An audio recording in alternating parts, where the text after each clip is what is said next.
ईमानदारी से कीजिए। हम लॉकडाउन का एक छोटा सा एग्जांपल देते हैं। हमारे यहाँ एक लेबर था, जो नहीं काम करते हैं लेबर लोग, उनकी बहुत दुर्दशा हो गई लॉकडाउन में। रियल में एक्चुअली उनके साथ प्रॉब्लम क्या है ना, they don't have backup money. वो डेली कमाने वाले हैं, डेली खाने वाले हैं। उनका अगर 10 दिन का दिहाड़ी बंद हो गया ना तो उनके लिए बहुत दिक्कत आ जाती है।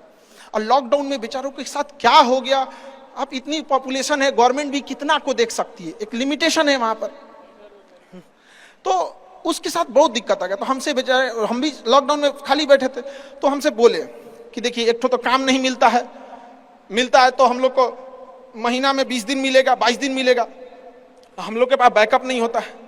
तो उसको हमने एक छोटा सा बात बोला कि भाई देखो, एक काम बस मेरा 1 महीना करके देखना, नहीं अच्छा लगे तो छोड़ देना। काम पे जाते कितने हो, तो बताया कि 8 बजे जाते हैं। अलग अलग शहर में वो काम करने वाले मजदूर जो आते हैं, मिस्त्री, उनका टाइमिंग अलग अलग हो सकता है। हमारे यहाँ 8 बजे आते हैं लोग, और फिर दोपहर में लंच करते हैं, शाम में 4-5 बजे 5 बजे चले जाते हैं। तो कहे 8 बजे के काम में आप कितने बजे जाते हो? कहा कि सर वही पहुंचते पहुंचते 7:15 हो जाता है, खैनी उनी बनाते बनाते चाय पीते 8:30 हो जाता है। हम कहे एक बात बताओ, ये आधा घंटा तुम किस में काटे? तो कहा कि जहां काम करने गए ना उनके में से। हम कहे नहीं, यही इस गड़बड़ है। आप अपनी जिम्मेदारी में से आधा घंटा काट लिए थे, आप वहां 15 मिनट पहले पहुंच के देखो। तो कहे आई क्या बोलते हैं मास्टर, पगला गए हैं एकदम।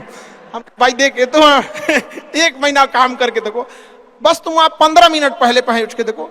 वो इंसान 15 मिनट पहले पहुंच जाता था, 5 मिनट पहले ही काम चालू कर देता था, बाकियों के आने से पहले। लंच पे जाते थे तो जब सब चले जाते थे 1-8 मिनट लेट से लंच जाते थे, कुछ नहीं होने वाला है। 1-8 मिनट लंच खत्म होने से पहले ही चले आते थे। बाकी लंच खत्म हो गया 10 मिनट बाद आ रहा है, वो लंच खत्म होने से 1-8 मिनट पहले ही चले आते थे। जब सारे लोग 5 बजे चले जाते थे तो 5:05 पे जाते हैं।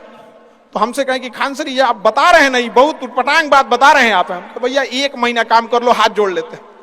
आज के टाइम पे जब वो 1 महीना काम किया, 10 दिन के अंदर लोगों को हो गया यार कितना ईमानदारी से काम करता है। आज उसको फोन से लोग बोलते हैं कि भाई मिस्त्री खाली हो, फोन से बोलते हैं।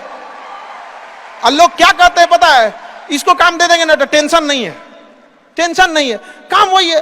आप दुनिया में कुछ भी कीजिए, बशर्ते क्या कीजिए, ईमानदारी से।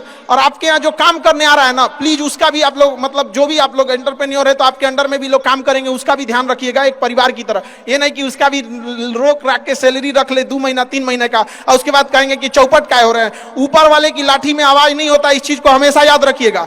देखिए जैसे बड़ी कंपनी, याद रखिएगा, बड़ी कंपनी कस्टमर तक डायरेक्ट नहीं पहुंचती है, बीच में एक डिस्ट्रीब्यूटर रखती है, डायरेक्ट कस्टमर को सामान नहीं बेचती है। अगर किसी बिस्किट कंपनी को, तो सोचिएगा बिस्किट डायरेक्ट नहीं देगी, बीच में क्या रखती है, डिस्ट्रीब्यूटर रखती है। उसी तरह ऊपर वाला भी ना सबको हाथ में डायरेक्ट पैसा नहीं देता है, बीच में एक डिस्ट्रीब्यूटर रखता है। हो सकता है आप एंटरप्रेन्योर वही डिस्ट्रीब्यूटर है, आपके माध्यम से गरीबों का चूल्हा जलता है। आप मत मारिएगा,